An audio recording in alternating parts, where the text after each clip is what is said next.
Nigerian Air Force personnel have allegedly attacked Ikeja Electric's headquarters, assaulting CEO Soetan after a power disconnection over unpaid bills. The headquarters of Ikeja Electricity Distribution Company has on Thursday been invaded by personnel of the Nigerian Air Force following the disconnection of electricity supply to the force's logistics base.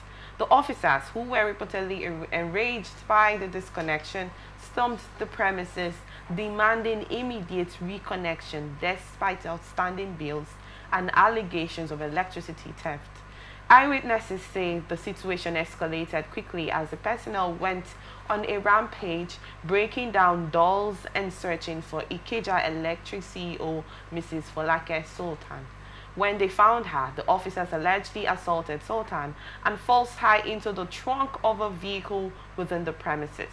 A similar attack occurred at Ikeja Electric's business unit on Ago Palace Way, Okota, Isolo, Lagos, where military personnel were seen wielding firearms and assaulting staff members.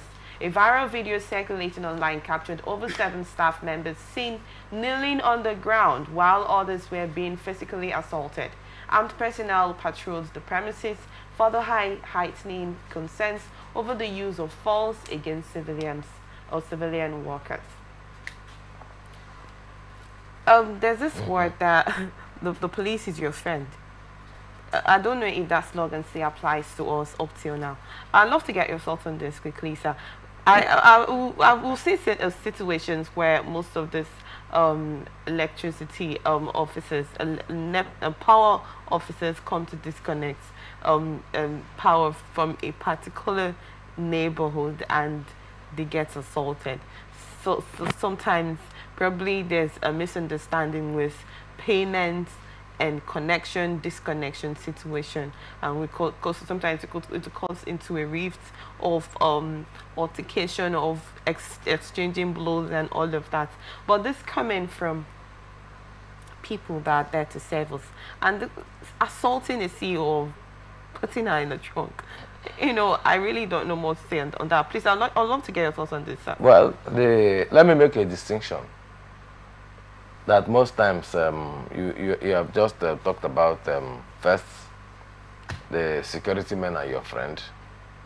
That is almost like a vision that we are working towards. That security men should actually be friends of the civil populace. The other one that you also made reference to, where sometimes within a neighborhood, a civil neighborhood, there's a conflict between electricity managers and those living in the neighborhood. Those ones could be understood, because sometimes the reaction to it is the fact that, okay, electricity distribution company came to give them bills, bills for lights, for electricity that they did not consume, so they might be contesting that when the people come around and begin to disconnect. We have all seen situations in areas where we live. For nearly 2 months, there have been no lights. And that week, when they will finally rectify it, immediately they rectify, they just give it some 2 days, and then they are back with bills, most times estimated bills. And also, it has to do with the fact that even the prepaid meters, they are not also available for citizens to purchase, because these are things that would necessarily have made some of these conflicts unnecessary. I consume what I paid for. So you don't see such things. Now, coming back to the issue of the Nigerian Air Force, going to Ikeja Electricity Distribution Company, it's a very sad development, and we need to condemn it. We need to live beyond we need to live above this level of in fact, let me hold back my words, but for me it's tending towards primitivity, where at any point in time you see security people going to assault people who are there to deliver on service. It's purely a breach of contracts that we are seeing here. The distribution company said, you have not paid. They are in business. they're in business. The distribution company, they also buy lights, you know, from the generation companies. And if you look at the chain, Yes. from generation to transmission, they are also buying lights. So whatever they are supplying, they are buying. So if they have supplied the lights for a particular period of time and they are not paying, if there's no money to buy lights, how can they supply you lights? So it's purely a breach of contract, the way I look at it. And we should be above that. It actually brings to mind the defense budget is huge every year. In fact, the large chunk of our budget is defense. And we need to actually interrogate the different items in the defense budget. So that in the defense budget, I'm sure that if you go to the line, electricity and so on, how much should be used, you know, the expenditure on each of these, I'm sure will be outlined there. So what is the problem? What is the problem? You know, defense is usually prioritized and is on the first line charge. So we expect that naturally they should not be facing all this. So where is the problem coming from? Along the line, where is that problem coming from? And this is a clear human rights abuse also. You don't go to somebody, first there's a situation of a breach of contracts where you are not doing your own, and then you now, because you feel that might is right, now might becomes right, and then you subject the CEO, I think Soetan also, Mrs. Soetan, you subject her, you know, put her in the trunk of your vehicle, and then they begin to pummel the staff that are working there. It doesn't happen anywhere. So we must see ourselves as citizens that are equal. If you have any issue against them, you approach the necessary channels instead of taking laws into your hands, because this is clearly taking the laws into your hands. More like a situation where, because of the space I occupy, as for them, the Nigerian Air Force, you know, because I am a military personnel, so I am allowed to react in any kind of way. Has the country gotten to that point? And then let's go back to, please, brutality, the military brutality, the army brutality on the civilians, you know, in the country. This instance, oftentimes we notice that they do this and go scot-free. Why has that been a persistent situation in the country? For God's sake, these are vestiges of the military era. But now we practice a democracy. And so if any of the parties, you know, feel otherwise, you can actually sue the authorities in courts. What we expect is that, and which is what so many development agencies are trying to do, is to forge a better military-civil relationship. And these are the issues that we should be looking at. We should be looking at. Of course, they have all kinds of desks, you know, all kinds of desks that are supposed to be handling this. Even if it is the public relations unit that is supposed to be handling this with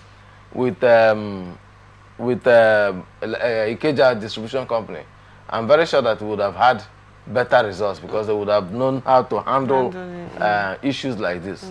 But where you now took laws into your hands from whichever authority, and then you went there and started beating up people that are legitimately, you know, carrying out their duties, carrying out their services to the nation. You went about beating them up, you know, dehumanizing them, because this is a question of dehumanization against the dignity of the person. So these are issues that, you know, need to be taken up so that they don't continue to repeat themselves. In fact, I expect that they should even take some legal action and make sure that this kind of precedence does not repeat.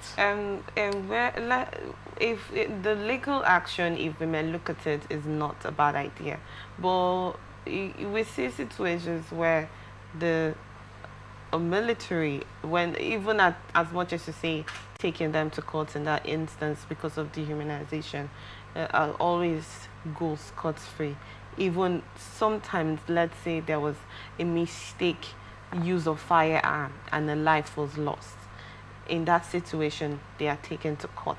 they always, mostly, oftentimes go scot-free in that situation, that the victim or the family of the victim do not get justice in that instance.